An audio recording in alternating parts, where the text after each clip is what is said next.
If Fast and Furious taught us anything, it's that when you push that little red button on your steering wheel, your car goes into warp speed like a frickin' speed racer on Naboo. That magic button releases a squirt of nitrous oxide and instantly allows your car's engine to produce 50, 100, 300 more horsepower. That's pretty incredible, but this Mr. Hollywood Fast and Furious way of using NOS is pretty antiquated. So I wanted to find out in 2020, how is it really being used? Today, we're gonna break down the chemistry of this laughing gas, look at how Fast and Furious used it in the movies, and see how Stephan Papadakis, the king of NOS himself, uses this mystery gas.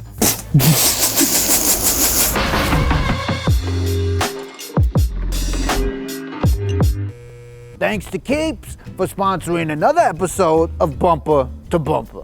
I once had a full head of luscious locks. These flowing follicles took your Uncle Jerry to places you have never seen before. Then I was one of the 2 out of 3 guys that experienced nail pattern baldness by the time I was 35. I'm 42 years old, look at me. Does this look like a 42-year-old? No, it doesn't. Luckily for you, you have Keeps. They allow you to visit a doctor online and get your hair loss medication delivered right to your door every 3 months. Man, do they have carrier pigeons working hard for them or something. I like birds. You like birds? I have a falcon in my basement. He's a peregrine falcon, fastest bird on earth. What kind of birds do you guys have in your basements? Let me know. Maybe we can be bird friends. Now, if you're ready to take action and prevent hair loss, go to keeps.com/B2B or click the link in the description below to receive 50% off your first order. You can thank your Uncle Jerry later.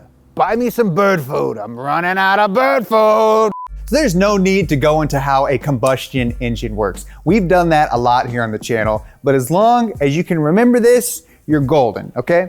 An engine makes more power by combining air and fuel and then igniting that air-fuel mixture. You got more air plus more fuel equals more power. And one way to make more power is by forcing more air into the cylinders. That's called forced induction. And to do this, we use superchargers and we use turbochargers. Now, the air you're breathing in right now, the same air that your car's engine is sucking in through the intake, contains 78% nitrogen and 21% oxygen. And oxygen is the important element we're after. So 78% of the volume that's getting squished into the cylinders is pretty useless in the combustion process. That nitrogen, it's taking up a lot of usable space that oxygen could be having.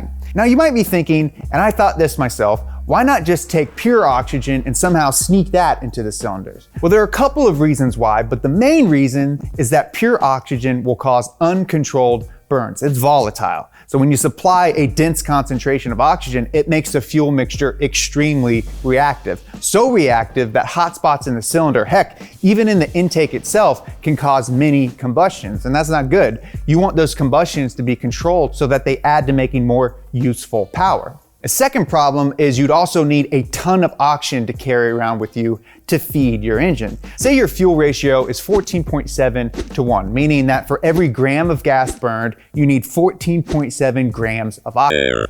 You can do the math, and it turns out you'd need over 200 SCUBA bottles of oxygen to carry around. Now, things would get a little easier if, say, we could use liquid oxygen. We could store a lot more oxygen in liquid form and therefore not need as many bottles. Well, we'd run into another problem, and that's oxygen can't be liquefied above a temperature of minus 119 degrees Celsius. So the equipment needed and the high cost to make it makes this not a feasible option. But what if there was a substance out there that could be liquefied fairly easy, that has an oxygen component to it, and doesn't need a ton of complex equipment to use in our engine? Well, welcome to the party, Mr. Laughing Gas. Nitrous oxide just frickin' walked in the door. Now, a common misconception is that nitrous oxide is a fuel. It is not. It is an oxidizer. Nitrous oxides consist of an oxygen added bonded to 2 nitrogen atoms. And at most temperatures and pressures, it's considered an inert gas, meaning it doesn't undergo any chemical reactions. But if you put it in a high heat, high pressure situation, the bonds holding the nitrogen and oxygen break apart. So at about 300 degrees Celsius, it gets split into free oxygen and nitrogen molecules. Now let's say this split happens inside the combustion chamber. We now have a sudden increase in oxygen that can aid in the combustion process. We get to now dump in more fuel to maintain our proper air-fuel ratio, and it's the additional fuel being burnt during the combustion cycle that allows the engine to produce, hit it, James! Now there's also a second benefit when you use nitrous. When it's released from the bottle, it's going from a state of high pressure to low pressure and it vaporizes. And when that happens, it gets cold.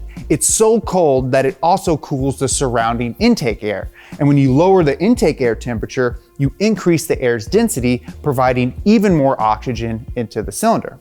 So that's all theory and all, but what about the practical application? What's the hardware required to make this stuff useful? There are two types of nitrous oxide system designs. There's wet and there's dry. A dry system only injects nitrous oxide gas and relies on the car's standard fuel system to deliver more fuel. A wet system adds both nitrous and fuel. So let's see how Brian's dry setup works. Now in the rear of the car is a bottle that stores the nitrous, and coming off that bottle is a bit of plumbing that routes to the engine bay where it meets up with a solenoid. A solenoid is just an electronically controlled valve. Open, close, that's all it does. Running from that solenoid is some more plumbing that leads to the intake track upstream from the throttle body where it meets a fogger. And a fogger is just a nozzle. It's a fitting with a hole in it that allows the nitrous oxide to flow through it. When a switch that's connected to that solenoid is activated, that's our magic button on the steering wheel there, the solenoid opens and the nitrous oxide flows into the intake,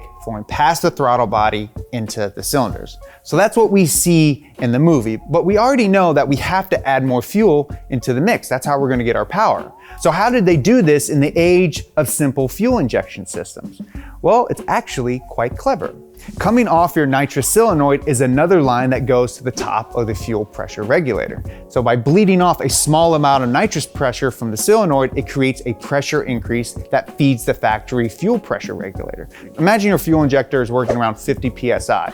Then you turn on the nitrous, a little nitrous goes to the fuel pressure regulator and makes it go higher, say at around 100 PSI fuel pressure through our injectors. The more pressure pushes more fuel in. And this method only works on fuel injected cars. For carbureted systems, there's no way to get extra fuel into the motor. You could rig up a smoky Unix system like they did back in the day by jetting your carbs super rich, or you could get with the times, Grandpa, and use what's called a wet system.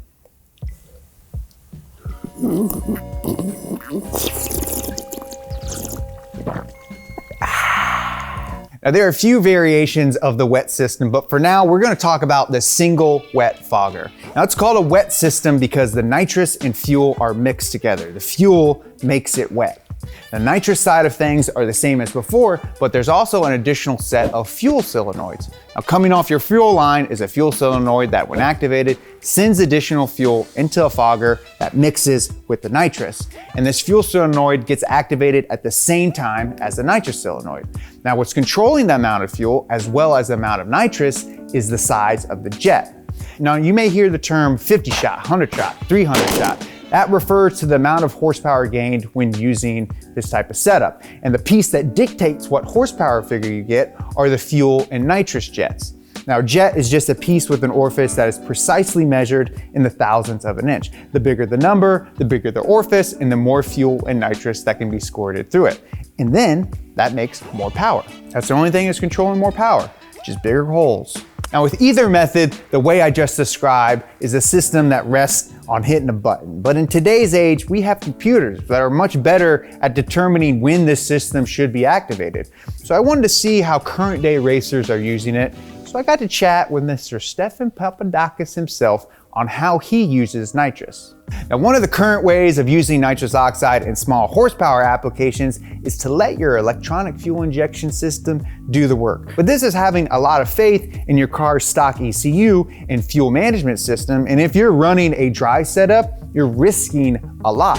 If for whatever reason your car's stock fuel system can't match the requirements needed with the added increase in oxygen, your air-fuel mixture will run lean, and then you're kind of screwed. So you can get around this by using a wet fogger, which we talked about before, or by using a more advanced wet system with some aftermarket hardware and tuning. Papadakis uses what's called a direct port setup. This is where you have one nozzle per intake runner, which provides each cylinder with its own supply. So if you have a 6-cylinder engine, you have 6 foggers that supply each cylinder individually. Now this can be in the wet variety where fuel and nitrous oxide are mixed, or it can be dry where you use your existing fuel system. And that's how Papadakis uses it.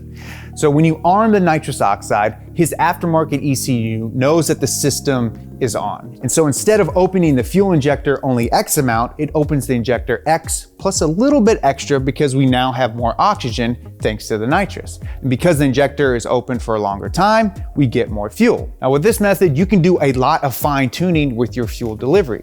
Inside the ECU, they have a bunch of parameters set. Once the switch is flicked on in the cabin, the ECU knows that nitrous oxide is available.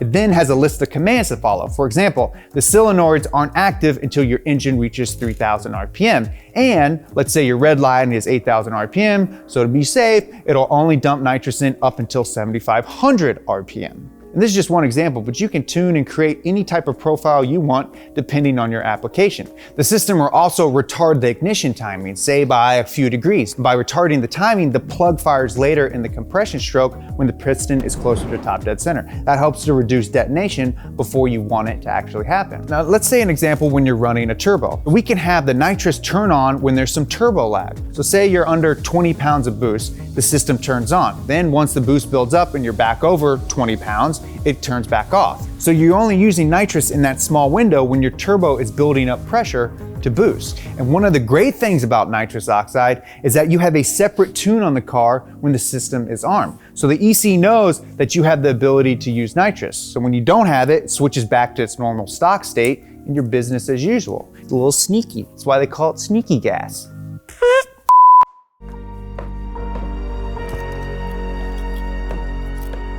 Listen up, class. I've been asked to come to you today to talk to you about a thing called bundles. And we're offering different themed packages at an extreme discount.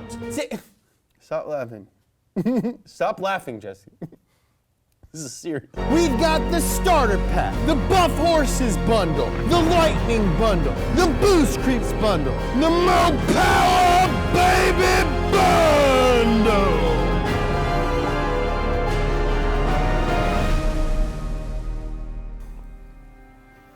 Guys, this is an insane opportunity. Once in a lifetime, really. To get a great deal on an amazing collection of Donut Media merchandise.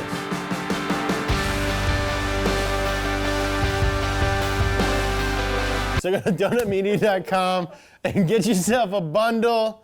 Rep the set. This is really exciting. I love you guys. Now, nitrous has come a long way since the 50s. I'm thinking of actually running some nitrous in my catfish. What do you guys think? Do you guys run nitrous? Let me know in the comments. How much nitrous do you use? What's the most you use? Thank you guys so much for watching. Thank you for Stephan Papadakis for helping us out with this episode. Guy's a freaking brainiac. He's a big whiz. Go check out his channel. Follow us on Instagram at Donut Media. Follow me at Jeremiah Burton. Till next week. Bye for now.